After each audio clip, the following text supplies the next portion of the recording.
প্রায় আধ ঘন্টা পর আমরা সেই কাঙ্ক্ষিত জায়গায় উপস্থিত হলাম। জায়গাটা দেখে আমি অবাকের চরম পর্যায়ে। আমার দুচোখ ছানাবড়া। আমি এই কোনো রাজ্যে আসলাম? আমি সাইকেলে বসে থেকেই অর্ণবের হাত কামচে ধরলাম। অর্ণব আমার বিস্ময় বুঝতে পেরেছে। অর্ণব বলে, আগে সাইকেল থেকে নামো। এত এক্সাইটেড হচ্ছ পড়ে সাইকেল থেকে পড়ে যাবে। আমি অর্ণবের কথায় পাত্তা দিলাম না। আমি হাঁ করেই আছি। অর্ণব নিজেই কোলে করে আমাকে সাইকেল থেকে নামায়। মাটিতে নেমে আমি কিছুক্ষণ বাকরুদ্ধ হয়ে দাঁড়িয়ে রইলাম। অর্ণব সাইকেলটা একপাশে রেখে দেয়। যতদূর চোখ যায় আমি ততদূর পর্যন্ত নিজের চোখ বুলিয়ে নিলাম। বাগানটা লালে লাল হয়ে আছে। উপর থেকে শুরু করে মাটি পর্যন্ত রক্তিম লাল বর্ণ। চারপাশে মানুষের ঢল। এই বাগানের সৌন্দর্যে আমি বিমোহিত। অর্ণব আমার পাশে এসে দাঁড়ায় বলে, কেমন লাগছে বলো? Just wow! এত সুন্দর জায়গা। আমি আগে কখনো যাইনি। এত শিমুল ফুল, এত গাছ। এখানে ৩,০০০ শিমুল গাছ। এই শিমুল বাগান এখন ভ্রমণ পিপাসুদের একটা আকর্ষণীয় স্পট। অর্ণব দাঁড়িয়ে আছে। কিন্তু আমার যে দাঁড়িয়ে থাকতে ইচ্ছে করছে না। আমার ইচ্ছে করছে মনের সুখে উড়ে বেড়াই। আমি ছুটাছুটি শুরু করলাম। চারপাশ লালে লাল হয়ে আছে। হাজার হাজার শিমুল গাছ। নিচে শিমুল ফুলের বিছানা হয়ে আছে। এত শিমুল ফুল লাইফে ফার্স্ট দেখছি।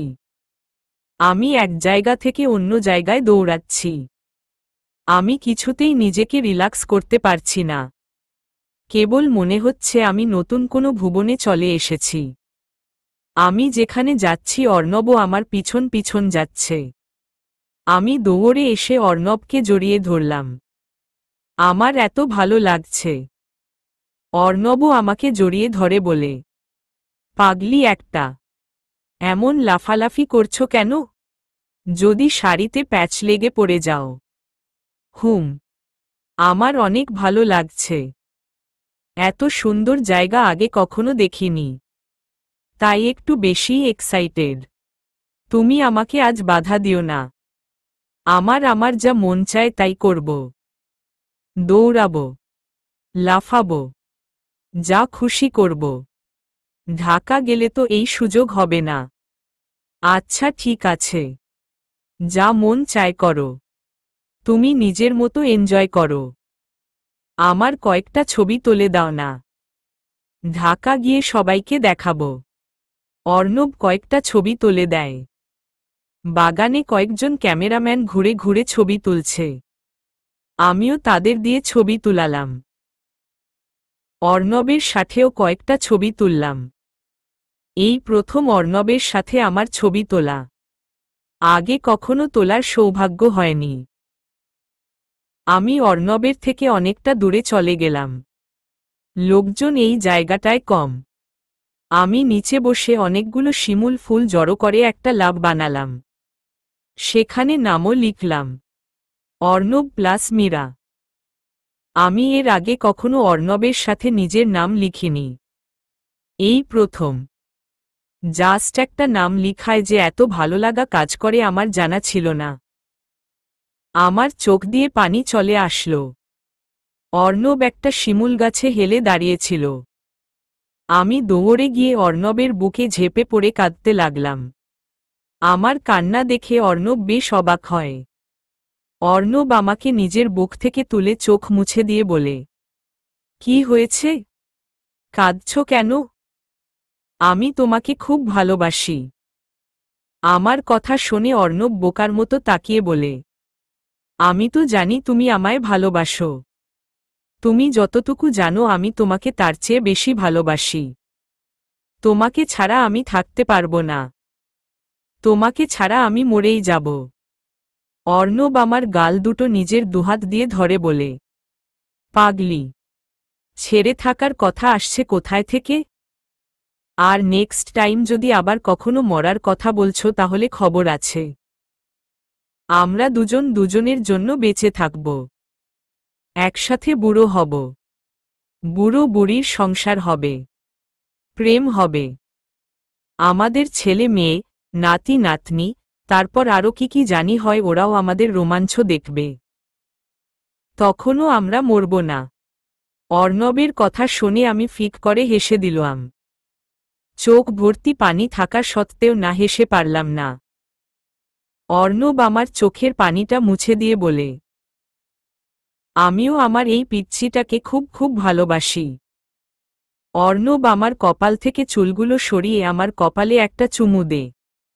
আমি নাক টানতে টানতে বললাম, আমাকে কখনো ছেড়ে চলে যাবে না তো? যাওয়ার কথা আসছে কেন? কোথায় যাব তোমাকে ছেড়ে? যদি দূরে কোথাও চলে যাও, আমি চলে যেতে চাইলেই তুমি যেতে দিবে? বেঁধে রাখতে পারবে না? কি দিয়ে বেঁধে রাখব? আমার কাছে তো দড়ি নাই। আমার কথা শুনে অর্ণব নিজের কপালে হাত দিয়ে দাঁড়ায়। কিছুক্ষণ চুপ করে থেকে বলে, তার মানে এতক্ষণ তুমি দড়ির জন্য কাঁদছিলে? ওকে ফাইন, আর কাঁদতে হবে না। আজকেই একটা মোটা দেখে দড়ি কিনে দিব। আমি অর্ণবের দিকে ছলছল চোখে তাকালে অর্ণব আমার হাত ধরে টেনে নিজের কাছে নিয়ে যায়। আমি একদম অর্ণবের বুকের সাথে মিশে দাঁড়াই। অর্ণব আমাকে নিজের বুকের সাথে চেপে ধরে বলে, বেঁধে রাখার জন্য দড়ি লাগে না, ভালোবাসা হলেই হয়। এটা পৃথিবীর সবচেয়ে শক্তিশালী হাতিয়ার। এ ছিল আমার আর অর্ণবের প্রেম কাহিনী। আমি আমার প্রতি নিঃশ্বাসে অর্ণবকে ফিল করতাম। আমাদের বেশ ভালোই চলছিল দুটি মানুষের খুনসুটি। একটা মানুষকে যতটুকু ভালোবাসা যায় আমি ততটুকু ভালোবেসেছিলাম। কিন্তু কথায় আছে, ভালোবাসলেও সবার সাথে ঘর বাঁধা যায় না। আমার ক্ষেত্রেও সেরকম। আজ আমার বিয়ে, কিন্তু বিয়েটা আমার সেই প্রাণপ্রিয় মানুষটার সাথে হচ্ছে না। আমার বিয়েটা হচ্ছে আমার বাবা মায়ের পছন্দ করা ছেলের সাথে। আগে কখনো ভাবিনি অর্ণবকে এত ভালোবাসার পরও তাকে আপন করে পাওয়া হবে না। ওকে ছাড়াই আমার নতুন জীবনের সূচনা হবে। লাইট অফ করে শুয়েছিলাম। হঠাৎ আম্মু এসে লাইট অন করে। হঠাৎ লাইটের আলোয় আমি উঠে বসি। আমার দুটো চোখ রাগে জ্বলজ্বল করছে। লাইটের আলোটা আমার সহ্য হয় না। কান্না করে চোখগুলো ফলিয়ে ফেলেছি। এখন আর চোখগুলো বড় বড় দেখায় না। এখন চোখগুলো ছোট হয়ে গেছে। আমি রাগে বললাম, লাইট অন করেছ কেন? আমার ভালো লাগে না। আর তুমিই বা আমার রুমে কেন? এভাবে বলছিস কেন? আর ইদানিং তুই এমন রাফ বিহেভ করিস কেন? আমার কাছে আসো কেন? না আসলেই তো আমার রাফ বিহেভ শুনতে হয় না। আম্মু আমার পাশে বসে আমার মাথায় হাত বুলিয়ে বলে, কি হয়েছে তোর? আমাকে বল। কেন সব সময় এমন আচরণ করিস? কি হয়েছে তোর? আমার কিছু হয়নি। শুধু আমাকে একা থাকতে দাও। কেউ আসবে না আমার কাছে। একটু পড়তো চলেই যাবি আমাদের ছেড়ে। এইটুকু সময় তাকি। তোকে না হয় আজকে একটু ডিস্টার্ব করি। আর কখনো তো ডিস্টার্ব করার সুযোগ পাব না। আম্মুর চোখে পানি। আমি আম্মুর দিকে চেয়ে দেখলাম আম্মু অসহায় হয়ে আছে। আমার কান্না আর বাধা মানল না। আমি আম্মুকে জড়িয়ে ধরে হো হো করে কেঁদে দিলাম। কষ্টে আমার বুক ফেটে যাচ্ছে। এত কষ্ট কেন জীবনে? মনে মনে বললাম, হে প্রভু তুমি আমাকে তোমার কাছে নিয়ে যাও। আমার যে আর সহ্য হচ্ছে না। অর্ণবের সাথে আমার ব্রেকআপ হওয়ার পর থেকেই আমি কারণে অকারণে আম্মু আব্বুর সাথে খারাপ ব্যবহার করি। যদিও আমার আর অর্ণবের রিলেশন নষ্ট হওয়ার পেছনে আব্বু আম্মুর হাত নেই। বরং আমার ফ্যামিলির সবাই অর্ণবকে মেনে নিয়েছিল। অর্ণবকে আমি কতটা চাইতাম সেটা শুধু আমিই জানি। কখনো চিন্তা করিনি আমার জীবনে এত কষ্টের একটা দিন আসবে। অর্ণবের জন্য এতটা আঘাত পেতে হবে। আমাদের প্রেম কাহিনী ভালোই চলছিল। অর্ণবের সাথে আমার রিলেশনের 3 বছর পূর্ণ হয়েছিল। এর মাঝে কোনো দিনও আমাদের মাঝে ঝগড়া হয়নি। অর্ণব আমার সব আবদার পূরণ করত। আমার আবদার মাত্রাতিরিক্ত কোনো বিষয় ছিল না। আমার আবদার ছিল অর্ণবের ভালোবাসায়। আমি শুধু ওর ভালোবাসা পেতে চাইতাম, ওকে কাছে পেতে চাইতাম। সবে মাত্র আমার পরীক্ষা শেষ হয়েছিল। একদিন আব্বু বাসা থেকে আমাকে কল করে। আমি তখন ঢাকায়। আমি আর তন্নি আপু কথা বলছি। তখনই আব্বুর কল। আমি ফোনটা রিসিভ করি। আব্বু বলে, হ্যালো মামনি, কেমন আছো? আব্বু আমি ভালো আছি। তোমরা কেমন আছো? আমরাও ভালো আছি মামনি। কি করছো তুমি? কিছু না, শুয়ে আছি। আম্মু কেমন আছে? তোমার আম্মুও ভালো আছে। তুমি আজকে ব্যাগ গুছিয়ে রাখো, কাল বাসায় রওনা দিবে। আমি আব্বুর কথা শুনে বেশ অবাক হলাম। আব্বু আমাকে কোনো দিন এভাবে বাসায় যেতে বলে না। আমি শোয়া থেকে উঠে বসে বললাম, কেন? কি হয়েছে? সব ঠিক আছে তো? আমার কথা শুনে আব্বু হেসে বলেন, সব ঠিক আছে। তোমার পরীক্ষা তো এখন শেষ। এখন ঢাকায় কি করবা? তাছাড়া অনেকদিন হলো তুমি বাসায় আসো না। তাই বললাম। আব্বুর কথায় আমি স্বস্তির নিঃশ্বাস ফেলে বললাম, অহ, আচ্ছা তাহলে আমি 2 দিন পর আসি। 2 দিন পর কেন? কালেই আসো। আব্বু এখানের সবকিছু তো গুছিয়ে আসতে হবে। বললেই আসা যায় না। আজ রাতের মধ্যে সব গুছিয়ে সকাল 8টায় রওনা দিবা। কাল তোমার বাসায় আসাটা ইম্পর্ট্যান্ট। আমার কেমন অদ্ভুত লাগছিল সব কিছু। এভাবে কখনো আব্বু বলে না। আমি বললাম, আচ্ছা আমি দেখছি না, আসতেই হবে। আব্বু ফোন কেটে দিল। আমি চুপ করে বসে থাকি। কি হচ্ছে কিছুই আমার মাথায় ঢুকছে না। তন্নি আপু বলে, কি রে, তোর আবার কি হলো? এভাবে আবুল হয়ে আছিস কেন? আব্বু কল করেছিল, কাল বাসায় যেতে বলেছে। তো এভাবে বসে থাকার কি হলো? তুই তো অনেকদিন হলো বাসায় যাস না। এখন তো পড়াশোনাও নাই। যা গিয়ে ঘুরে আয়। কিন্তু আপু অর্ণব কি? ওকে তো বলা হয়নি। ওর তো কাল এক্সাম। ফোনটা বন্ধ করে রেখেছে। কাল 1টার আগে ওকে ফোনেও পাওয়া যাবে না। পরে বলিস। ও কিছু বলবে না। আমি মুখটা কাচুমাচু করে বললাম, ওকে তো লাস্ট একবার দেখেও যেতে পারবো না। আবার কখন আসি, কখন দেখা হয়?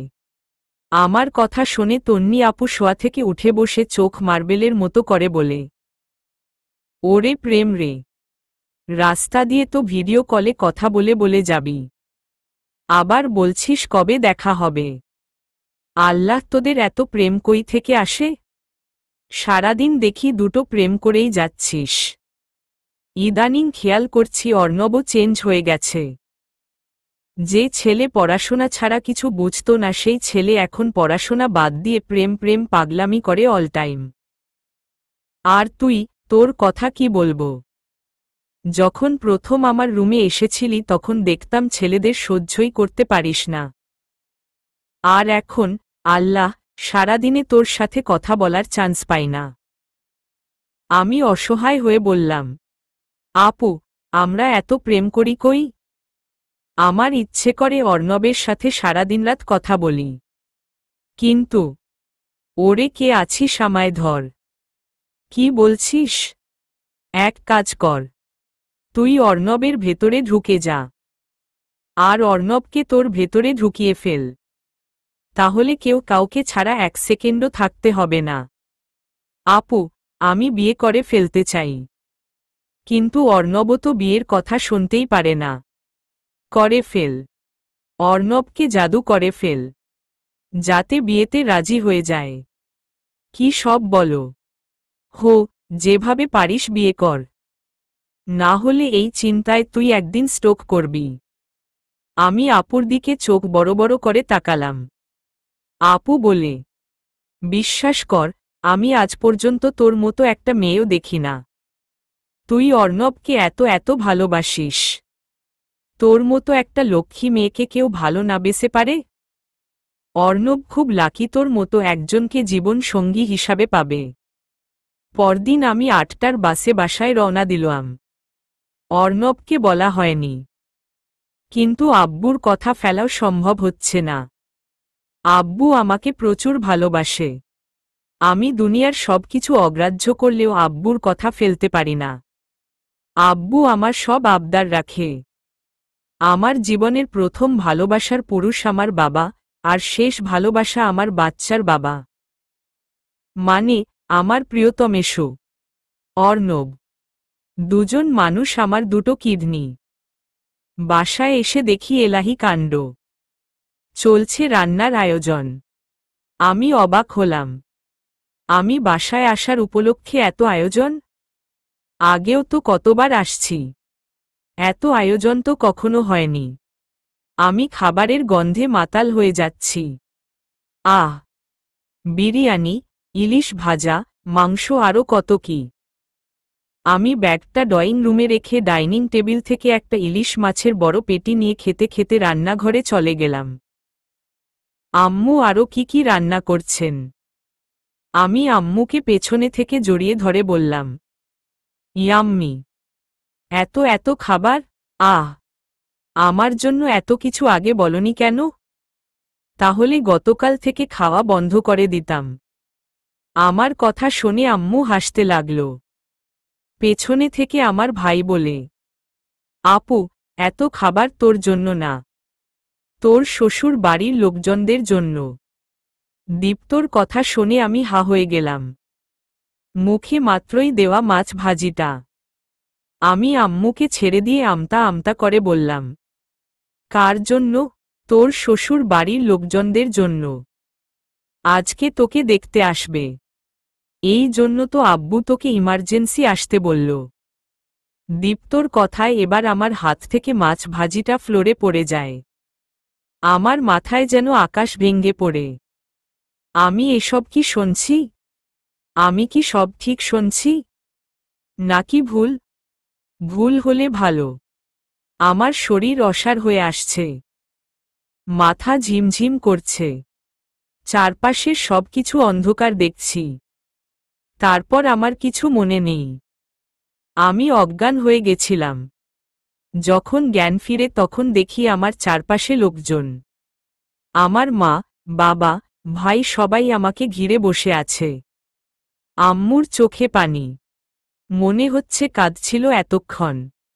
আমি চোখ মেলে তাকাতেই আব্বু বলে, কি হয়েছে রে মা? তোর কি হয়েছে? হঠাৎ এভাবে অজ্ঞান হয়ে গেলি কেন? শরীর খারাপ? আব্বু আমার কপালে মাথায় হাত বুলিয়ে দিতে লাগল। আর আমি ফ্যালফ্যাল করে তাকিয়ে থাকলাম। আগের কথাগুলো আমার মাথায় আসছে না। এখনো মাথাটা কিছুটা ঝিম ঝিম করছে। আমাকে এভাবে তাকিয়ে থাকতে দেখে আম্মু অস্থির হয়ে বলে, কি হয়েছে বলছিস না কেন? বল কি হয়েছে তোর? আমি বিছানায় উঠে বসি। আগের সব ঘটনা আমার চোখের সামনে আয়নার মতো পরিষ্কার। আমার সব মনে পড়ে গেছে, আমার অজ্ঞান হওয়ার কারণও। কিন্তু বুঝতে পারছি না তখন আমি ঠিক শুনেছিলাম নাকি ভুল।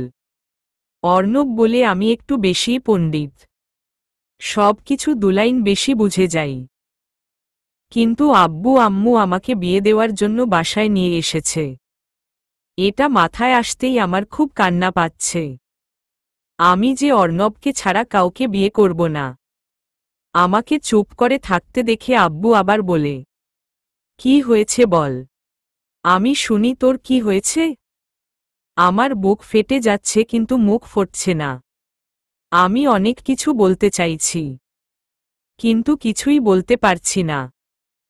অর্ণব আমাকে আরেকটা কথা বলে, কাজের সময় আমি আসল কথাটা বলতে পারি না, কিন্তু ফালতু নাকি অনেক কথা বলি। যদিও আমি অর্ণবের এই কথাটাকে পাত্তা দেইনি, কারণ ওর সাথে আমার হুদায় আজাইরা কথা বলতেও ভাল লাগে। অর্ণবকে এখনো কল করা হয়নি। অর্ণবকে সবকিছু এক্ষুনি বলা উচিত। আমার মোবাইলগুলো কোথায় আছে? অর্ণব নিশ্চয় আমাকে কল দিতে দিতে অস্থির হয়ে গেছে। আমি আম্মুর দিকে তাকিয়ে বললাম, আম্মু আমার মোবাইল কোথায়? তোর মোবাইল কোথায় আমি কি বলবো? আসার পর তো তুই নিজেই অজ্ঞান হয়ে পড়ে গেলি। আমরা তোকে নিয়েই দৌড়াদৌড়ি করছি। বাসায় নতুন মেহমান আসছে, তাদেরও আপ্যায়ন করতে পারিনি। তোরও জ্ঞান ফিরছে না। আমরা সবাই ভয় পেয়ে গেছি। আমি আম্মুর কথায় পাত্তা না দিয়েই বললাম, আমার ব্যাগ কোথায়? ব্যাগের ভেতরেই আমার মোবাইলটা ছিল। আমি আমার ছোট ভাই দীপ্তর দিকে তাকিয়ে বললাম, ড্রয়িং রুমে আমার ব্যাগ। একটু এনে দে প্লিজ। আচ্ছা তুই বস, আমি আনছি। দীপ্ত ব্যাগ আনতে চলে যায়। আমার খুব ক্লান্ত লাগছে। এত জার্নি করে আসলাম, একটু হাত পা ধোয়ার চান্সও পাইনি। আমি বিছানা থেকে নামতে নিলে আব্বু বলে, কি করছিস? তোর শরীর খারাপ। আমি আব্বুর দিকে চেয়ে থেকে বললাম, আমি সুস্থ আছি। হয়তো খালি পেটে জার্নি করে আসার কারণে অজ্ঞান হয়ে গেছিলাম। আমার কথা শুনে আম্মু বিচলিত হয়ে বলল, আগে বলবি না তোর ক্ষুধা পেয়েছে? যা তুই গিয়ে ফ্রেশ হয়ে আয়, আমি খাবার দিচ্ছি। আমি ফ্রেশ হয়ে এসে দেখি আম্মু খাবার নিয়ে বসে আছে। অনেক রকম আইটেম। আম্মু নিজেই ভাত মেখে আমায় খাইয়ে দিতে লাগল। আব্বুকে কোথাও দেখছি না। রুমে এখন আম্মু আর আমি। আমার ব্যাগগুলোও দেখছি দীপ্ত এসে দিয়ে গেছে। আমি অর্ণবকে কলও করতে পারছি না। আম্মুকে বললাম, আম্মু, আব্বু কোথায়? নিচে ড্রয়িং রুমে। আজ তোকে দেখতে ছেলে পক্ষ এসেছে। অনেকক্ষণ ধরে তারা বসে আছে। তুই অজ্ঞান হয়ে গেলি বলে এত কিছু হলো। এবার আমার চোখ ছলছল। আমার বুক ফেটে কান্না আসছে। চোখের কোনো পানি জমাট বেঁধেছে। আমার মুখ দিয়ে কথা বের হচ্ছে না। তবুও আমি ভারী কণ্ঠে বললাম, আম্মু, আমি এখন বিয়ে করতে চাই না। আমার কথা শুনে আম্মু অবাক হয়ে আমার দিকে তাকিয়ে থাকে। চোখগুলো বড় বড়। মনে হয় আমার কথাটার অর্থ বুঝতে পারছে না। আমি আবার বললাম, আমি এখন বিয়ে করতে চাই না। আমি যাব না ওই লোকগুলোর সামনে। প্লিজ আম্মু, তুমি আব্বুকে বলো ওদের বিদায় করে দিতে। এবার আম্মু হা করে আমার দিকে তাকিয়ে আছে। আমি আম্মুর হাত ধরে একটু ঝাঁকি দিয়ে বললাম, আম্মু তুমি শুনছ? আম্মু আবার আমার মুখে খাবার তুলে দিয়ে বলে, আগে খা। ওদের অনেকক্ষণ যাবৎ বসিয়ে রেখেছি। বিয়ে না করতে চাইলেও ওদের সামনে যেতে হবে, না হলে তোর বাবার অসম্মান হবে। এবার আমার চোখ দিয়ে টপ টপ করে পানি পড়তে লাগল। আম্মু আমার চোখের পানি দেখে বলে, কান্না করার কি আছে? দেখতে আসলেই কি বিয়ে হয়ে যাবে? তাছাড়া ছেলেটা খুব ভালো, ইঞ্জিনিয়ার, দেখতেও স্মার্ট। হয়তো ছেলে দেখে তোর পছন্দ হয়ে যাবে। আমি কান্না করতে করতে বললাম, আমার পছন্দ হবে না। আম্মু, আমি তোমাকে অনেক কিছু বলতে চাই। আব্বুকেও বলতে চাই। প্লিজ, আমি বিয়ে করব না। আম্মু, আমি একজ। আম্মু আমাকে থামিয়ে দিয়ে বলল, তোর সব কথা পড়ে শুনব। আগে চল। ওরা অনেকক্ষণ বসে আছে। আমি না চাওয়া সত্ত্বেও আমাকে পাত্রপক্ষের সামনে যেতে হলো। আম্মু আমাকে শাড়ি পরিয়ে দিল, হালকা সাজও করিয়ে দিল। আমি অনেকবার না করলাম, কিন্তু আম্মু শুনল না। আম্মু বলল, বিয়ে হোক বা না হোক, কিন্তু তারা যেন আমার মেয়েকে দেখে অপছন্দ করতে না পারে। সবাই যেন আমার মেয়ের প্রশংসাই করে। আমি মূর্তির মতো তাদের সামনে বসে রইলাম। তারা আমার অনেক প্রশ্নও করল। আমি একবারের জন্য ছেলেকে তাকিয়ে দেখলাম না। দেখার ইচ্ছে নেই। সে যতই ভদ্র হোক, স্মার্ট হোক, আমার কাছে অর্ণবের থেকে বেশি সুন্দর কেই না। ছেলে পক্ষ আমাকে দেখে পছন্দ করলেন। এটা শোনার সাথে সাথে আমার দুনিয়া অন্ধকার। আমার আব্বুর কথা শুনে যে কেউ বুঝবে আব্বু কতটা খুশি, কতটা চাচ্ছে আমার বিয়েটা এই লোকটার সাথেই হোক। আব্বু খুব খুব খুশি। বাসার সবাই খুশি। শুধু আমার হৃদয়ে আগুন জ্বলছে। মনে হচ্ছে 10 মিনিটের মধ্যেই আমার নিঃশ্বাস বন্ধ হয়ে মরে যাব। আব্বু আম্মুর সাথে কথা বলছে। আব্বু যখন খুব হ্যাপি থাকে তখন হো হো করে প্রাণ খুলে হাসে। এখনও হাসছে। ছেলে পক্ষের সামনে থেকে আমি আমার রুমে এসে অনেক কান্না করেছি। কাঁদতে কাঁদতে চোখগুলো ফলিয়ে ফেলেছি। অর্ণবের মাঝে কয়েকবার কল করেছে। আমি রিসিভ করিনি। করে কি বলবো ওকে? আমি ড্রয়িং রুমে এসে একপাশে দাঁড়ালাম। অর্ণবের সাথে কথা বলার আগে আব্বুর সাথে কথা বলা উচিত। আব্বু কথা বলার ফাঁকে আমার উপর চোখ পড়ে। আমাকে দেখেই খুশি হয়ে বলে, এত দূরে দাঁড়িয়ে আছিস কেন? আয়, আমার কাছে আয়। আমি গিয়ে বসলাম আব্বুর পাশে। আব্বু আমাকে জড়িয়ে ধরে নিজের বুকের সাথে। আমার মন খারাপ, প্রচণ্ড খারাপ। আব্বু হাসি মুখে বলল, আমি জানতাম আমার মেয়ের কপাল ভালো। দেখেছিস ছেলেটা কত স্মার্ট? মেরিন ইঞ্জিনিয়ার, প্রচুর টাকা পয়সা, অনেক টাকা বেতন। ছেলে চিফ অফিসার। আমার মেয়ে রাজরানীর মতো থাকবে। আর লোকে দেখলেও বলবে, এত ভালো জামাই কোথায় পেলেন? কথাটা বলেই আব্বু হো হো করে হাসতে শুরু করে। আমি কখনো আব্বুর কথা অমান্য করিনি, কিন্তু আজ হতে হবে। আমি চাইছিলাম না আমার জন্য আব্বু কষ্ট পাক, কিন্তু আমিও যে অসহায়। আমি কেঁদে কেঁদে বললাম, আব্বু আমি বিয়েটা করব না। আমি করতে চাই না। প্লিজ তুমি তাদের না করে দাও। আমার চোখ থেকে টপটপ করে পানি পড়তে লাগল। আমার চোখের পানি দেখে আব্বু অনেকটা অবাক হয়। তারপর বলে, বিয়ের কথা শুনে মন খারাপ লাগছে? পাগলি মেয়ে আমার। সব মেয়েদের একদিন শ্বশুর বাড়িতে যেতে হবে। মা বাবাকে ছেড়ে যাওয়ার কথা শুনে মেয়েরা খুব কাঁদে।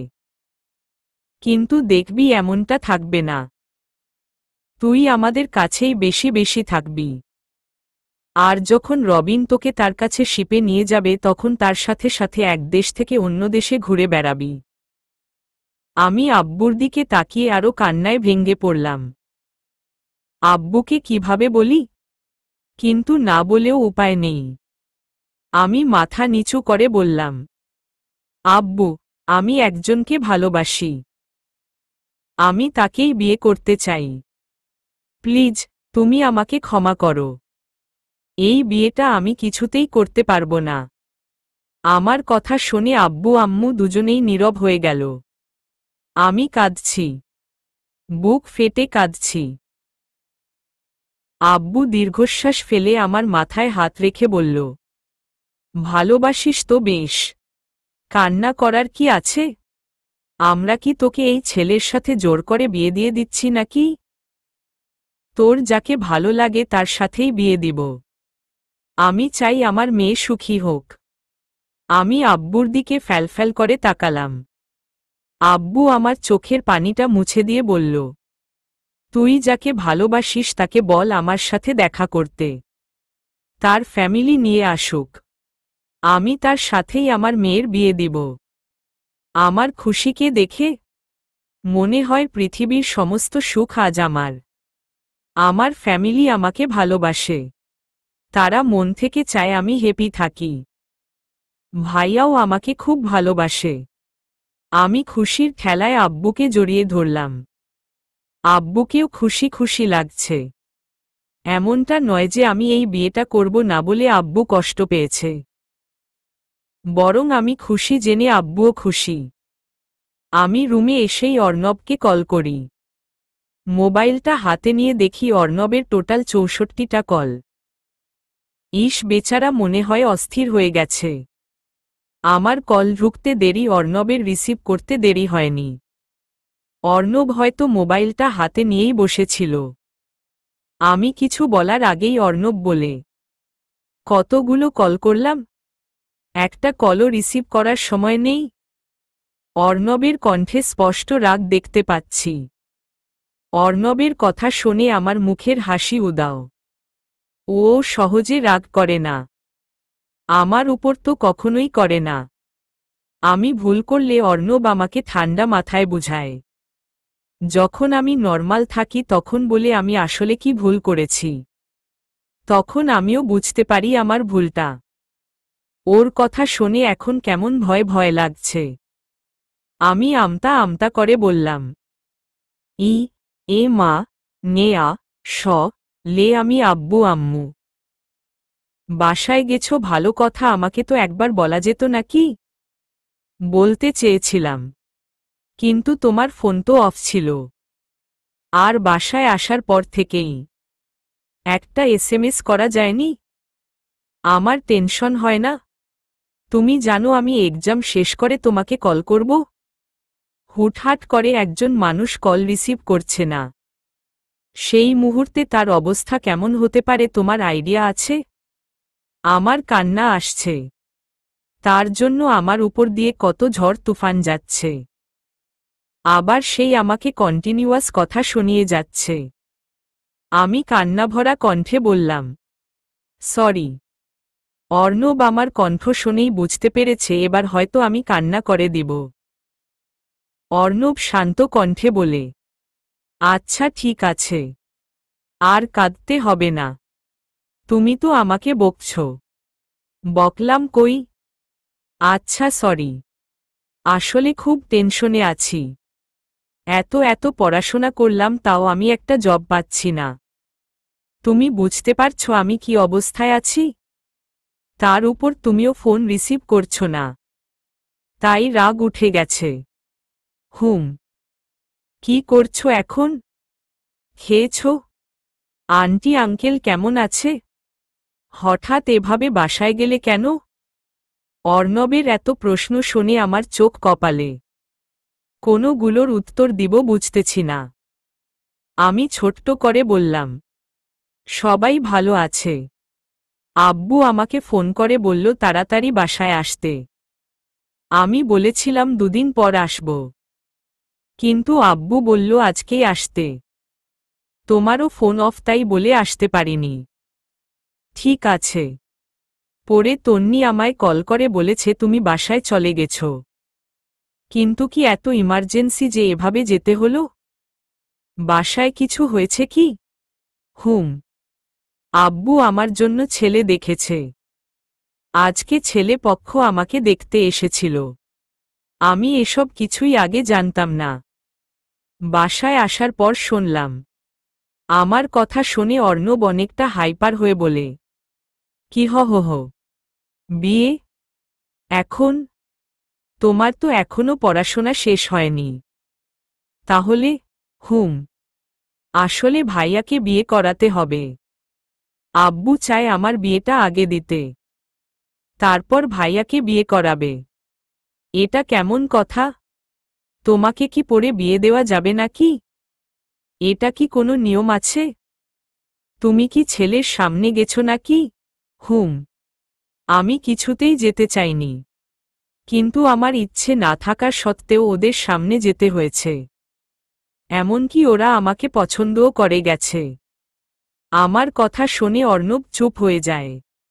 ও কিছুই বলছে না দেখে আমিই বললাম, কিন্তু আমি আব্বুকে তোমার কথা বলেছি। আব্বু বলেছে তোমার সাথেই আমার বিয়ে দিবে। তাদের আপত্তি নেই। আমার ফ্যামিলির সবাই রাজি। বলেছিলাম না আমার আব্বু আম্মু আমাকে খুব ভালোবাসে। আমি যা চাইব তাই। আব্বু বলেছে তুমি আন্টিকে নিয়ে খুব শীঘ্র আমাদের বাসায় আসতে। আব্বু আমাদের বিয়ে নিয়ে আন্টির সাথে কথা বলবে। আমার কথা শুনে অর্ণব এবারও চুপ। ওকে চুপ করে থাকতে দেখে আমি বললাম, কি হলো? কথা বলছো না কেন? তুমি আন্টিকে নিয়ে কবে আসবে? অর্ণব আবারও চুপ। আমার এখন রাগ লাগছে। এত ভালো একটা খবর দিলাম আর ও কিনা চুপ। আমি একটু রেগে বললাম, মুখে কি তুই লাগিয়েছ? কথা বলছো না কেন? হ্যালো, বলো, আন্টিকে নিয়ে কবে আসবে আমাদের বাসায়? বললেই আসা যায়? কেন আসা যায় না? আর বিয়ের কথা শুনে তুমি এভাবে চুপসে গেছো কেন? তোমার মতলব কি বলতো? এবারও অর্ণব চুপ। ওর চুপচাপ আমাকে আঘাত করছে। মনটা কেমন টিপটিপ করছে। আমি কাপা কণ্ঠে বললাম, অর্ণব তুমি কি চাও আমাকে পরিষ্কার করে বলো। কি বলবো? তোমার কি আমাকে বিয়ে করতে কোনো সমস্যা আছে?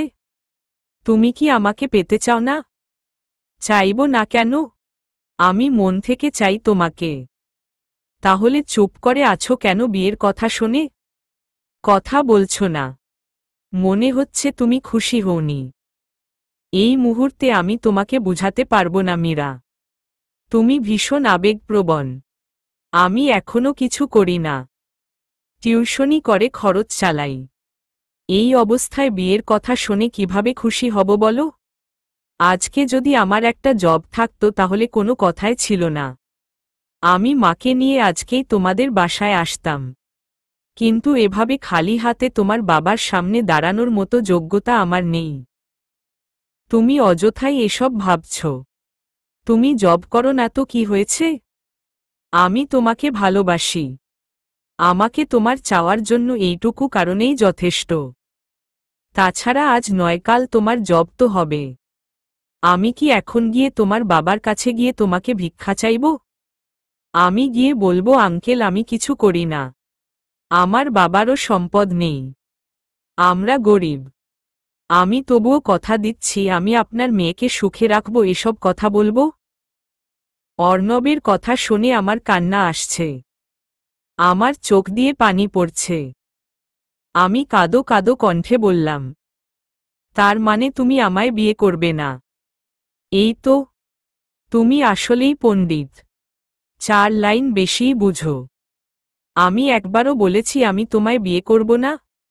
অগ্রিম এত ফালতু কথা বলো কেন? তাহলে তুমি কি বলছো? তুমি নিজেই তো বললে তুমি আসবে না আমার বাসায়। বলেছি এখন আসব না। আমাকে সময় দিতে হবে। আমি একটা জব পেলে আম্মুকে নিয়ে তোমাদের বাসায় যাব। বুক ফলিয়ে মাথা উঁচু করে তোমার ফ্যামিলির কাছে চাইব। ততদিন আমার জন্য তোমাকে অপেক্ষা করতে হবে। তার মানে তুমি এখন আমায় বিয়ে করবে না তাই তো? বললাম তো, আমার জব না হওয়া পর্যন্ত তোমাকে অপেক্ষা করতে হবে। বিয়ের পর কি আবেগ দিয়ে পেট ভরাতে পারবে? আজ যদি আমার বাপের অঢেল থাকতো তাহলেও আমি রাজি থাকতাম। তুমি কল্পনাও করতে পারবে না মীরা, আমি আর আমার মা কতটা কষ্টে চলি। তুমি এই কষ্ট সহ্য করতে পারবে না। আমার আব্বু কি বলেছে তোমার জব নেই বলে আমার মেয়েকে তোমার কাছে বিয়ে দিব না? এই মেয়ে, তোমার মাথায় কিছু নেই? তুমি এমন আবুল কেন? ফোনটা রাখো। এখন তোমার সাথে কথা বলতে ইচ্ছে করছে না। আমাকে কিছু বলার সুযোগ না দিয়েই অর্ণব মোবাইলটা কেটে দেয়। ওর কথা শুনে আমি আরও কান্নায় ভেঙে পড়লাম। আমার বুক ফেটে যাচ্ছে কষ্টে। আমি ওয়াশরুমে ঢুকে শাওয়ার ছেড়ে দিয়ে কাঁদতে লাগলাম। ও আমার সাথে এমনটা করতে পারল? আমি আব্বুকে কি বলবো? কিভাবে বলবো? আমার কষ্ট হচ্ছে। খুব কষ্ট। যাদের ব্যক্তিত্ব বড় তাদের থেকে সত্যি কষ্ট পেতে হয়। তারা সব কিছুতে বেশি চিন্তা করে। আমার আব্বুর সাথে এসে কথা বললে তার কি এমন ক্ষতি হতো? কি হতো? সেদিন থেকেই শুরু হলো আমার কষ্ট। সেদিন এত কান্নার পর আমার বাসার সবাই আমাকে প্রশ্ন করল। আমি ওয়াশরুম থেকে বের হয়ে বিছানায় শুয়ে রইলাম। দীপ্ত আসলো আমার রুমে, তখনও আমার চোখে পানি। দীপ্ত রুমে ঢুকে বলল, আপু আমাকে ভাইয়ার ছবি দেখা। দীপ্তকে দেখে আমি চোখের পানি মুছে উঠে বসলাম। দীপ্ত এসে বসল আমার পাশে। আমি মাথা নিচু করে বসে রইলাম। দীপ্ত আবার বলল, আপু, আমার যদি ভাইয়াকে পছন্দ না হয় তাহলে আমি কিছুতেই তোর বিয়ে হতে দিব না। যদি আমার পছন্দ হয় তবেই আমি বিয়ে হতে দিব। দীপ্তর কথা শুনে আমার কান্না আসছে। আমি আপ্রাণ চেষ্টা করছি চোখের পানিটা আটকানোর, কিন্তু কেন জানি চোখটার সাথে যুদ্ধ করে পারছি না। তবুও আমি বারবার স্বাভাবিক হতে চাইছি। দীপ্ত বলল, আপু, ভাইয়ার ছবি দেখা। ভাইয়ার নাম্বার দে, আমি কথা বলবো। দেখি কেমন লোক সে, আমার প্রিয় আপুমনির মনটা নিয়ে বসে আছে। দীপ্ত এত কিছু বলছে তবুও আমি বলছি না, কারণ কিছু বলতে গেলে যে আমি কেঁদে দিব। কিন্তু এত কিছুর পরও আমার চোখ দিয়ে টপটপ করে দুফোঁটা জল গড়িয়ে পড়ল। দীপ্ত আমার চোখে জল দেখে বেকুল হয়ে বলল, আপু, তুই কাঁদছিস কেন? আমাকে বল, তুই এত কাঁদছিস কেন? দীপ্ত আমার চোখের পানি মুছে দিতে চাইল, কিন্তু আমি এবার কেঁদে দিলাম। শব্দ করে কাঁদছি। কান্নার গতি বাড়তে লাগল। আমাকে এতটা ভেঙ্গে পড়তে দেখে দীপ্ত গিয়ে মা বাবাকে ডেকে আনল। তখন আরও বিপত্তি হল। মা বাবাও বেকুল হয়ে গেল।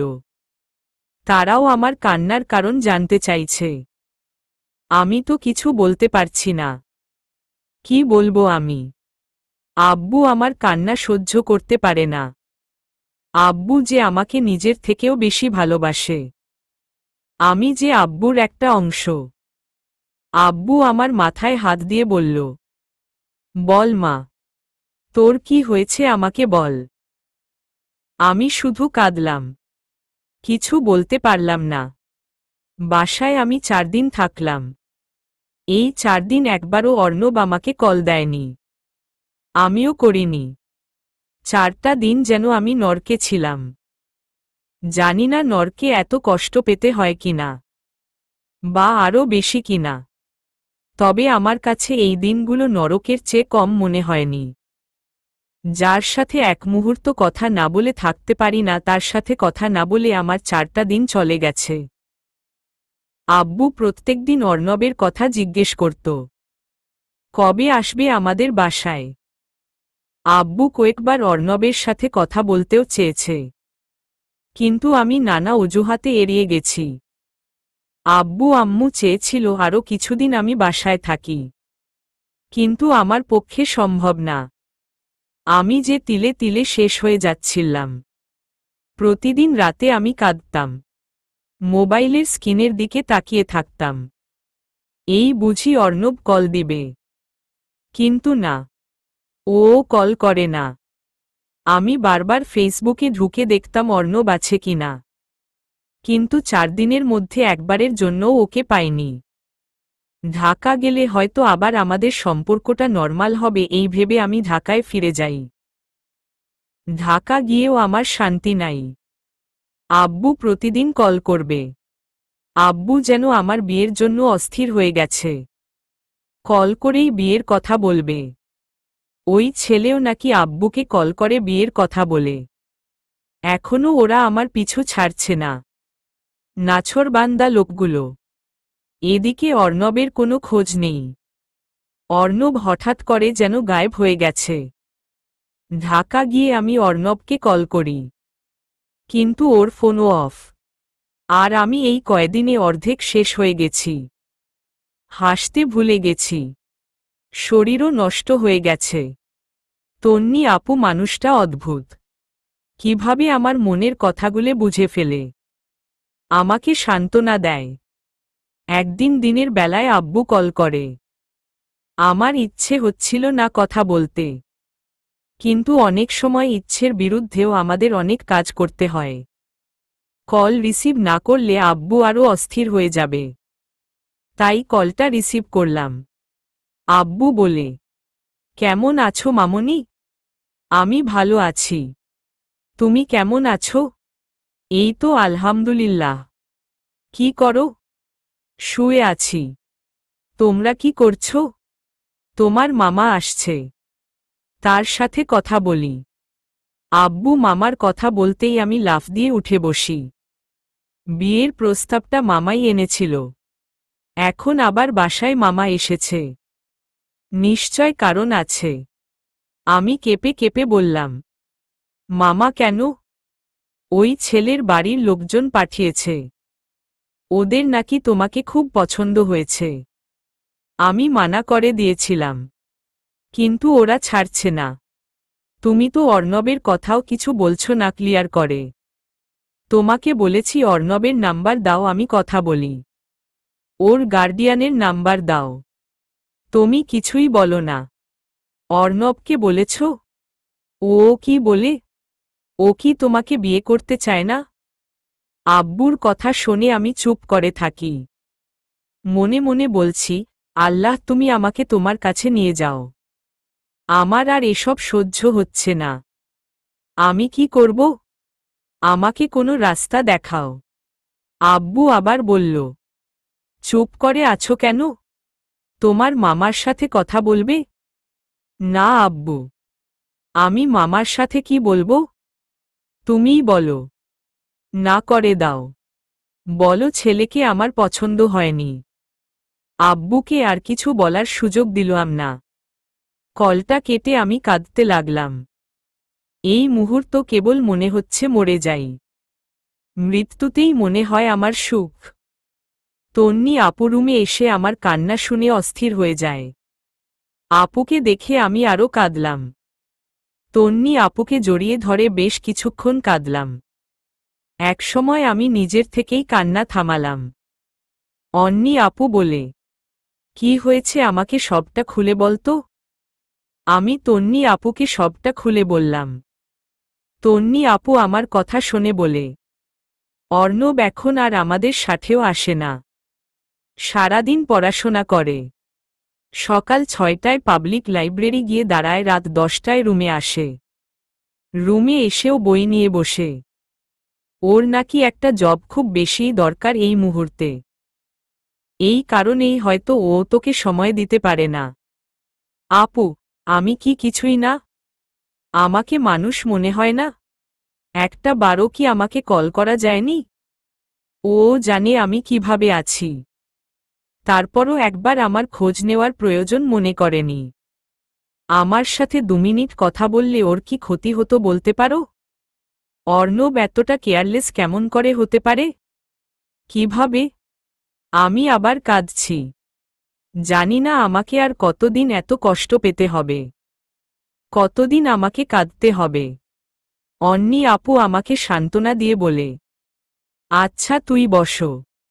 আমি অর্ণবকে একটা কল করি। কিন্তু ওর তো ফোন অফ আপু। আজ লাইব্রেরি অফ। অর্ণব রুমেই আছে। আমি ওর রুমমেটকে কল করছি। তন্নি আপু আমার কাছে বসেই কল দেয়। তন্নি আপু কল করে অর্ণবকে চায়। অর্ণব ফোন ধরে, কিন্তু তন্নি আপুর কথা শুনে বোঝা যাচ্ছে অর্ণব রেগে গেছে। অর্ণব এসব পছন্দ করে না।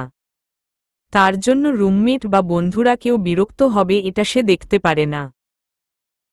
আমি অর্ণবের কথা শুনছিলাম না, বাট তন্নি আপুর কথা শুনছিলাম। তন্নি আপু বলে, তুই রাগ হচ্ছিস কেন? দরকার ছাড়া তো অন্য কারো ফোনে কল দিয়ে তোকে চাইনি। দরকার বলেই কল দিছি। তাছাড়া ও ডিস্টার্ব ফিল করবে না। ও আমাদের ফ্রেন্ড সাইকেলের একজন। তুই মীরার সাথে কথা বলছিস না কেন এটা আগে বল। ও অল টাইম কান্না করছে। ওকে তো একটু টাইম দিবি। তাছাড়া মীরা বলল তুই নাকি ওর কোনো খোঁজ খবরও নেস না। ব্যাপার কি অর্ণব? তন্নি আপু কিছুক্ষণ কথা বলে ফোনটা আমার দিকে এগিয়ে দিয়ে বলে, কথা বল। তন্নি আপু ফোনটা আমার হাতে দিয়ে বাইরে চলে যায়। আমি ফোনটা ধরে আবেগে আপ্লুত হয়ে বলি, তুমি আমার সাথে কথা বলো না কেন? আমি কি করেছি? অর্ণব শান্ত কণ্ঠেই বলে, এভাবে কাদার মতো কি হয়েছে? পড়াশোনা নিয়ে বিজি আছি তাই ফোন করছি না। পড়াশোনা কি? পড়াশোনা করলে কি কথা বলা যাবে না? দেখো মীর, এই মুহূর্তে তোমার সাথে কথা বলে সময় নষ্ট করার চেয়ে বেশি ইম্পর্ট্যান্ট একটা জব। ইমার্জেন্টি দরকার। পড়াশোনা। পড়াশোনা তো তোমার বাহানা। তুমি বদলে গেছো।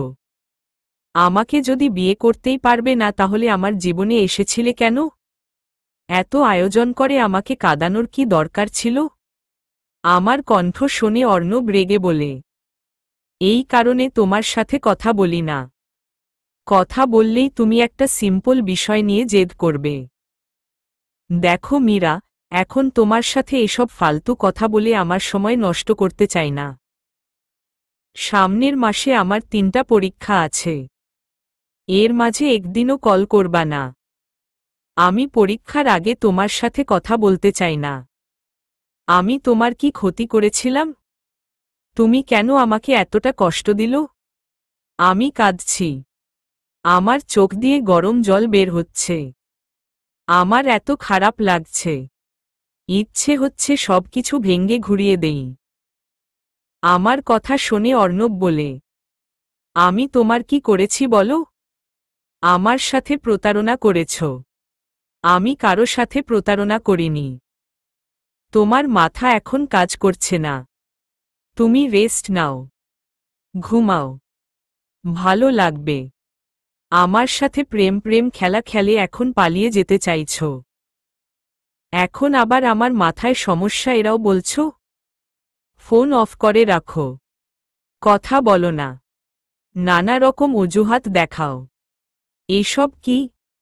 মীরা, তন্নিও কিন্তু প্রেম করে। ওরাও কিন্তু অনেকদিন পরপর কথা বলে। আমি তেমনটা কখনো করিনি। তোমাকে যথেষ্ট সময় দিয়েছি। কিন্তু তন্নি কিন্তু কখনো অভিযোগ করে না। তোমার মতো। আগে তো খুব বলতে তন্নি আপু খুব ভালো। তন্নি আপু এই সেই। এখন তন্নি আপুর ভালো কাজগুলো চোখে পড়ে না? ওকে ফলো করতে পারছো না এখন? তন্নি আপুদের সাথে নিজের তুলনা করবে না। ওরা দুজন দুজনকে ভালোবাসে। তোমার মতো বিয়ে কথা শুনে তন্নি আপুর বফ পালাতে চায় না। তুমি একটা চিটিংবাজ। প্রতারক। আমার মাথা তখন গরম হয়ে গেছিল। কি সব বলছিলাম নিজেও জানি না।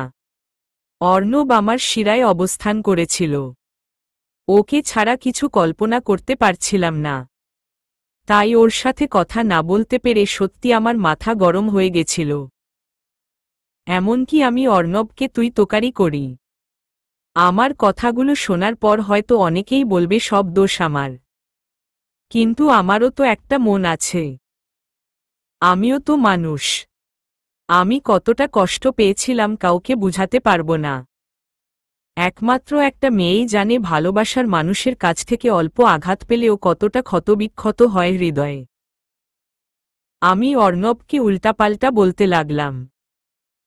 অর্ণবেরও আমার এরকম আজগুবি কথা শুনে মাথা গরম হয়ে যায়। ও সব সময় বলতো, তুই তোকারি তার পছন্দ না। তুই তোকারি শুনলে রাগ লাগে। কিন্তু আমি রাগের মাথায় বলে ফেলি। অর্ণব বলে, ঠিক আছে। আমি যেহেতু ভালো না তাহলে আমার কাছে পড়ে আছো কেন? চলে যাও যেখানে মন চায়। আমার চেয়ে ব্যাটার কাউকে বিয়ে করে ফেলো। তাহলেই তো সমস্যা সমাধান। তাছাড়া এমন তো নয় যে আমি তোমার ক্ষতি করেছি। কখনো তোমাকে একটা কিসও করিনি। তোমাকে টাসও করিনি। আর তোমার তো কোনো পিছুটানো নেই। যাও যাও। যে ভালো তার কাছে যাও। কথাগুলো বলে অর্ণব কল কেটে দেয়।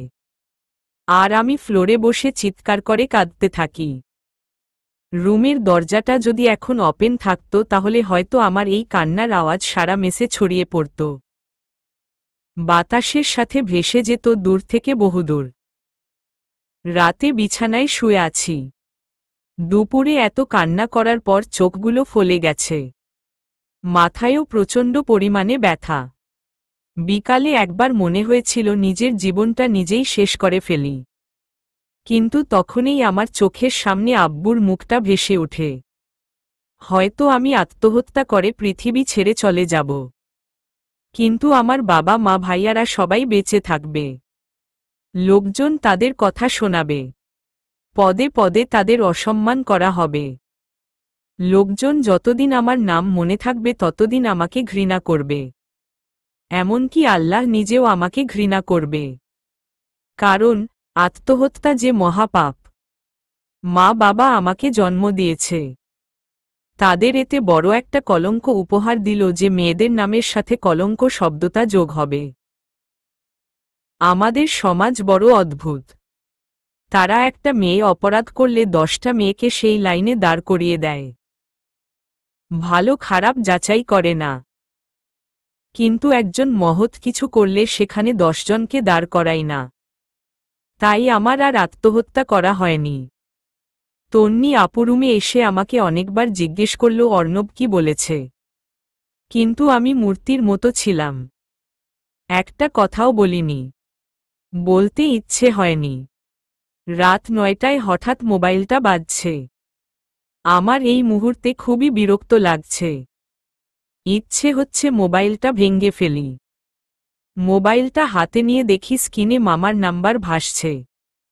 কথা বলার ইচ্ছে না থাকা সত্ত্বেও কলটা রিসিভ করতে হলো। কারণ কল করার পর যদি কেউ কল রিসিভ না করে তাহলে মামা প্রচণ্ড রাগ হন। জানি না এটা কেমন অভ্যাস। আমি কলটা পিক করে একদম আস্তে বললাম, আসসালামু আলাইকুম মামা। ওয়ালাইকুম সালাম। কেমন আছো মীরা? জি মামা, আলহামদুলিল্লাহ ভালো। আপনার শরীর কেমন আছে? মামি, তোরা, স্নিগ্ধ ওরা কেমন আছে? সবাই আলহামদুলিল্লাহ। আমি তোমাকে কেন কল করলাম নিশ্চয় বুঝতে পারছো? আমি একটা দীর্ঘনিশ্বাস ফেলে বললাম, পারছি। তোমার কেন পছন্দ হয় না আবির ছেলেটাকে? তুমি ভালো করে দেখেছ তো ওকে? মামার কথায় আমি কোনো উত্তর দিলাম না, চুপ করে রইলাম। মামা কিছুক্ষণ চুপ থেকে আবার বললেন, এক কাজ করো, তুমি আবিরের সাথে আবার মিট করো। এত ভালো পাত্র সব সময় পাওয়া যায় না। ছেলে ভালো, জব করে আলহামদুলিল্লাহ ফার্স্ট ক্লাস, রাজরানী হয়ে থাকতে পারবা। ছেলের ঢাকা নিজস্ব বাসা আছে, এক ভাই এক বোন। যা সম্পত্তি আছে তার আর ভাগ হবে না। সব ভেবে চিনতে আমরা সিদ্ধান্ত নিয়েছি। তোমার বাবা বলল তোমার নাকি ছেলে পছন্দ না, তাই ভাবলাম আমি নিজে কথা বলি। কোনো দিন মিট করতে চাও বলো? এই মুহূর্তে আমি মামার কথা শুনতে চাচ্ছিলাম না, ভালো লাগছে না। তাছাড়া অর্ণব তো আমাকে ভালোবাসে না। কি লাভ ওর অপেক্ষায় বসে থেকে? ও তো আর আমাকে চাইবে না। জীবনে তো কিছুই করতে পারলাম না। তার চেয়ে ভালো হয় মা বাবার পছন্দ করা ছেলেকেই বিয়ে করি। এতে কিছু হোক বা না হোক, অন্ততপক্ষে নিজের ফ্যামিলিকে হ্যাপি দেখতে পারব। তাই আমি মামাকে বললাম, মিট করতে হবে না মামা, আপনারা যা ভালো মনে করেন তাই করুন। আমার কথা শুনে মামা বললেন, তাহলে আমরা কি বিয়ের আয়োজন করব? আমি মামার কণ্ঠে স্পষ্ট আনন্দ শুনতে পাচ্ছিলাম। আমি একটা স্বস্তির নিঃশ্বাস ফেলে চোখ বন্ধ করলাম। সেদিনটা ছিল আমার জীবনের একটা অভিশাপ। আমার আর অর্ণবের সম্পর্কের ইতি হওয়ার দিন। কোনো দিন ভাবিনি 3টা বছরের সম্পর্কটা এভাবে শেষ হবে। আমি অর্ণবের জন্য সবকিছু করতে রাজি ছিলাম। যে আমি কোনো দিন রান্না করতে কি কি লাগে জানতাম না, সেই আমি অর্ণব পছন্দ করে শুনে সবরকম রান্না শিখেছি। ও যেগুলো পছন্দ করে না, আমার পছন্দ থাকার পরও আমি সেগুলো পরিত্যাগ করেছি।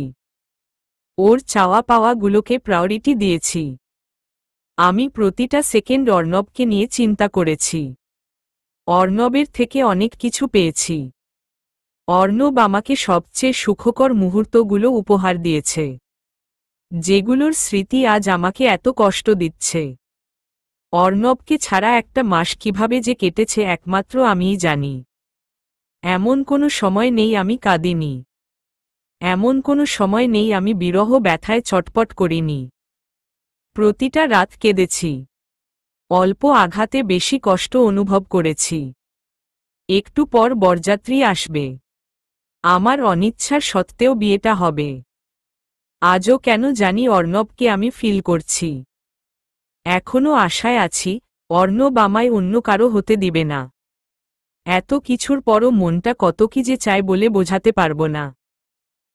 কথায় আছে যতক্ষণ শ্বাস ততক্ষণ আশ। নিঃশ্বাস শেষ হওয়ার আগে মনে হয় না কেউ নিজের ইচ্ছার মৃত্যু ঘটায়। আমি আমার এক জীবনে অর্ণবকে ভুলতে পারব না। অর্ণব তো আমার প্রথম ভালোবাসা। অর্ণব আমার সব কিছু। দোয়া করি ও যেন সারা জীবন সুখে থাকে, ভালো থাকে। অর্ণব নিজের মনের মতো সঙ্গী পাক। আমি না হয় ওকে স্বপ্নে কাছে পাব, গোপনে আমি আমার হৃদয় ফিল করব। বাস্তবে আর সম্ভব হবে না। ব্যালকনির গ্রিল ধরে আকাশ দেখছি। আমার দুহাত মেহেদি রাঙানো, আর মনটা রক্তে। আমার হাতে কি সুন্দর করে পার্লারের মহিলা আবির নাম লিখে দিয়েছে, কিন্তু পুরটা না, ইংরেজি এ লেটারটা শুধু। আমার মনে হচ্ছে এটা অর্ণবের প্রথম অক্ষর। এখন আর কাঁদতেও পারছি না। আর কত কাঁদব? চোখের পানি যে শুকিয়ে গেছে। এখন কষ্টে বুক ফেটে যাচ্ছে। আমার বিয়ের কোনো দিক দিয়ে কমতি রাখেনি আব্বু। বাড়িটা ইচ্ছে মতো সাজিয়েছে। আমি আমার ব্যালকনি থেকে বাহিরটা দেখছিলাম। তখনই দীপ্ত রুমে আসে। দীপ্ত আমাকে প্রচুর ভালোবাসে। আমি বাসায় থাকলে ও সব সময় আমার কাছে আসবে। আমাদের বাসা থেকে কিছুটা দূরে একটা রেস্টুরেন্ট আছে। ওখানের পেঁয়াজু আমার খুব ভাল লাগে। বাসায় আসলে প্রতিদিন দীপ্ত আমার জন্য কিনে আনবে। আমিও দীপ্তকে খুব ভালোবাসি। আমার বিয়ে ঠিক হওয়া থেকেই দীপ্ত কেমন হয়ে গেছে। আমাকে দেখলে জোর করে হাসার চেষ্টা করবে। দীপ্তর মুখটা এখনো মলিন। আমি ওকে কাছে এনে বললাম, কি রে, তোর কি শরীর খারাপ? না আপু, আমার শরীর ভালো আছে। তাহলে তোকে করুণ লাগছে কেন? কিছু কি হয়েছে? না আপু, আমি তোমাকে একটা কথা বলি। বল। তুমি এই বিয়েতে খুশি তো? মন থেকে মেনে নিয়েছ তো? অর্ণব ভাইয়াকে ভুলে থাকতে পারবে তো? দীপ্তর কথা বলার স্টাইল বদলে গেছে। আগে আমাকে তুই বলতো, এখন কেমন তুমি তুমি করছে। এতক্ষণ কষ্টটা ধমে ছিল, এখন মনে হচ্ছে ক্ষতটায় কেউ লাঙ্গল চালিয়ে দিয়েছে। আমার চোখ দিয়ে অটো পানি ঝরতে থাকে।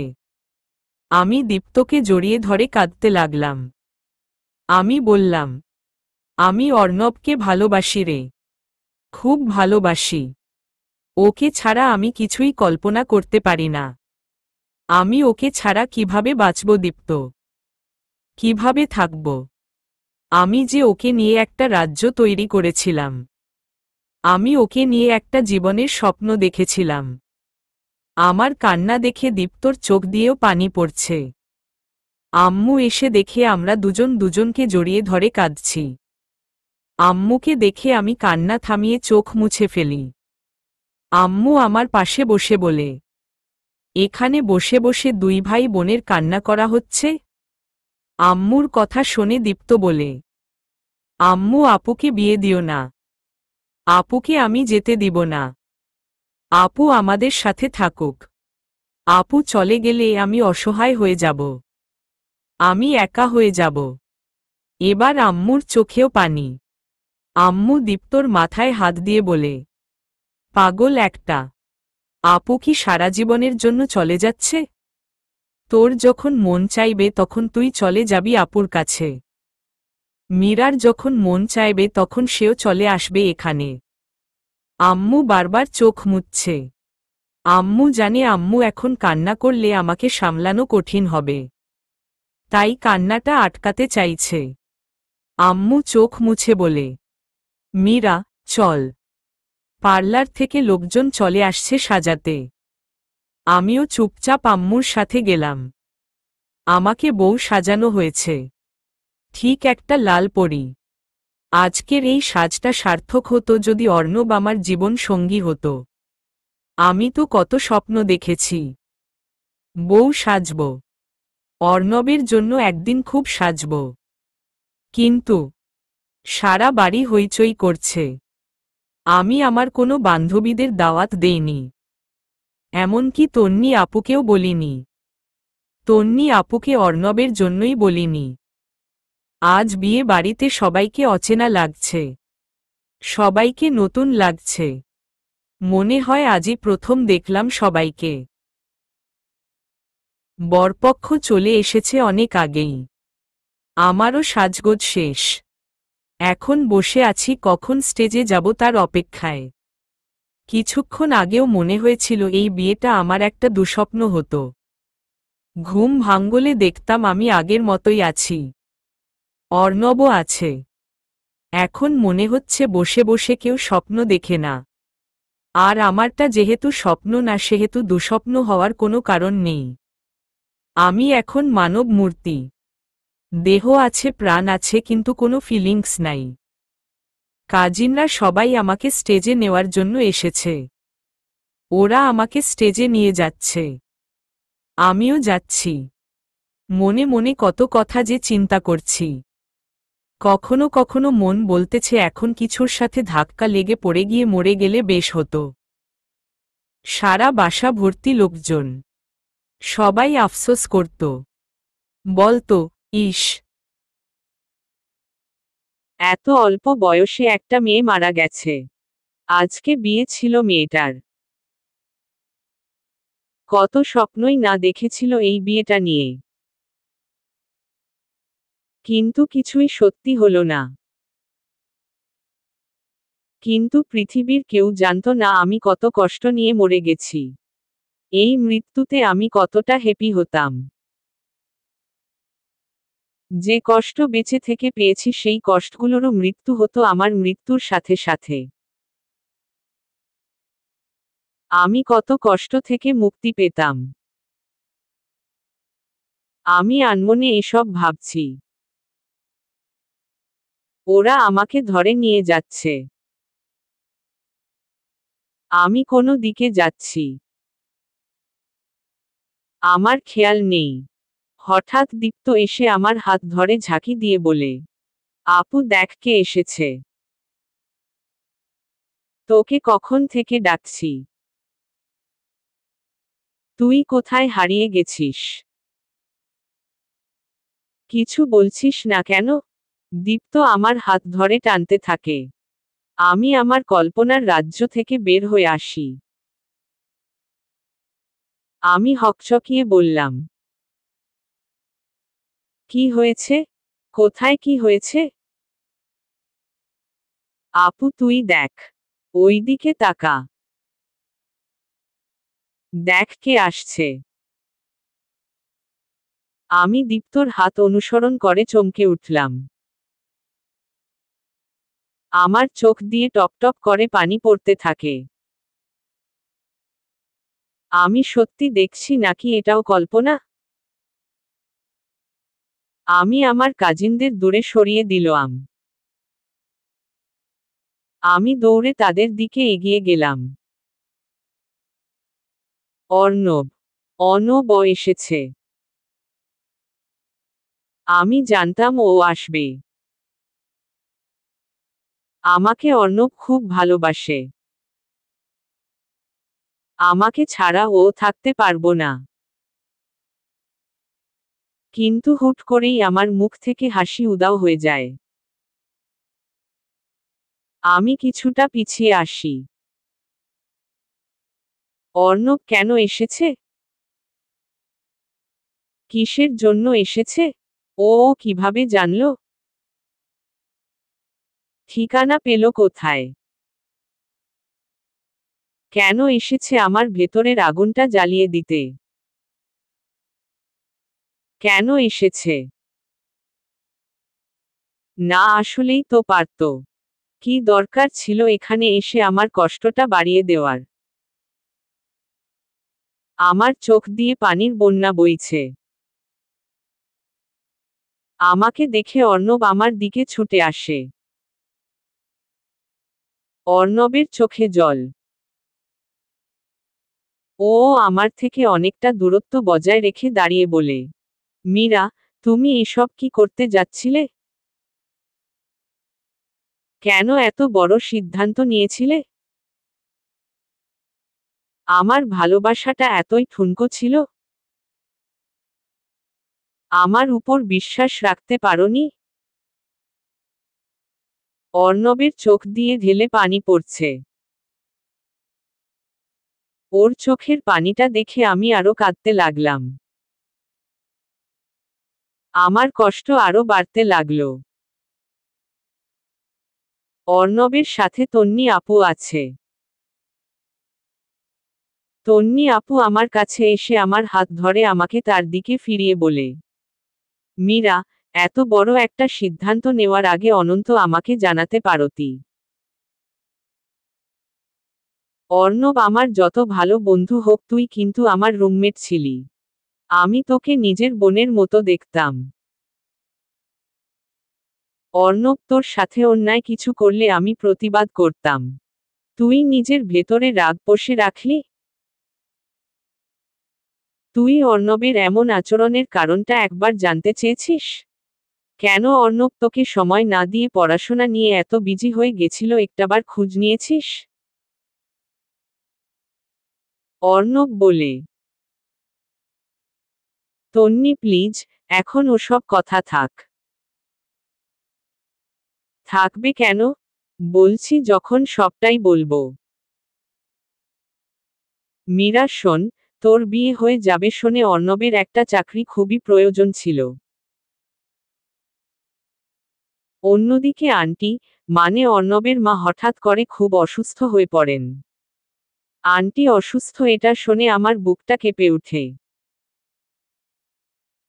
আমি তন্নি আপুর দুই বাহু ধরে বলি, আন্টি, আন্টির কি হয়েছে?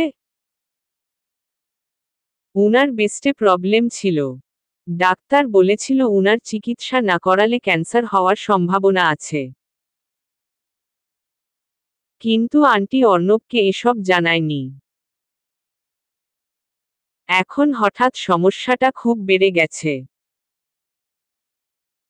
আর তুই জানিস অর্ণবে আপন বলতে তার মা। আর আন্টির পরেই তুই। আর অর্ণব বেচারা দুটো মানুষকেই একসাথে হারাতে বসেছিল। আন্টির চিকিৎসার জন্য বেশ টাকা দরকার ছিল।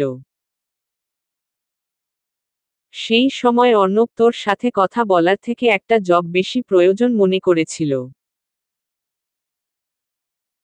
তুই কষ্ট পেয়েছিস, অর্ণব তোকে কেন কল করে না?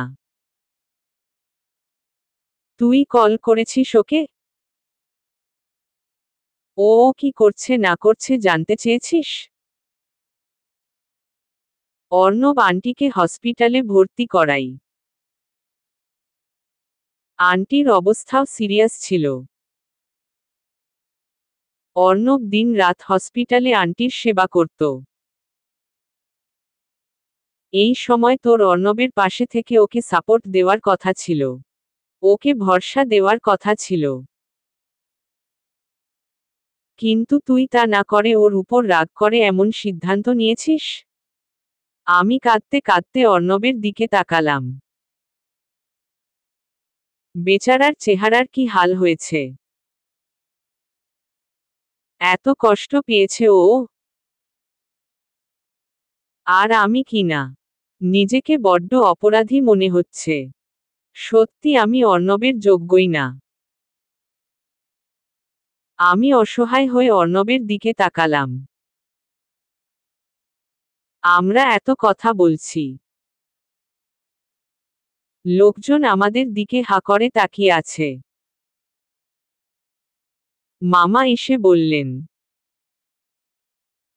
কি হচ্ছে সব? এরা কারা? আব্বু, আম্মু, ভাইয়া, আমার নিকট আত্মীয় স্বজন সবাই আমাদের ঘিরে ধরে। দীপ্ত আব্বু কাছে গিয়ে বলে, আব্বু, উনি অর্ণব ভাইয়া। আপু যাকে ভালোবাসে বলেছিল। আমি আপুর ফোন থেকে ভাইয়াকে কল দিয়ে আপুর বিয়ের কথা বলেছি। বাসার ঠিকানাও দিয়েছি। আব্বু, আপু সত্যি অর্ণব ভাইয়াকে ভালোবাসে। তুমি এই বিয়েটা ভেঙ্গে দাও। আপু অর্ণব ভাইয়াকে ছাড়া সুখী হবে না।